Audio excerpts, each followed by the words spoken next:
To turn off vibration when you touch the edge panel's handle on Samsung Galaxy S24 Ultra, swipe down the top of the screen and then tap setting icon.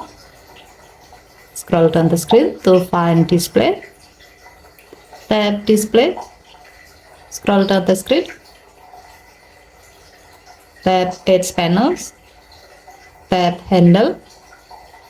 Scroll down the screen. And then tap the blue on off switch next to vibrate when handle is touched until the switch turns grey to turn it off. When this option is off, your phone will not vibrate each time you touch the edge panel's handle.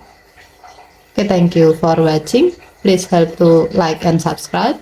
Have a nice day.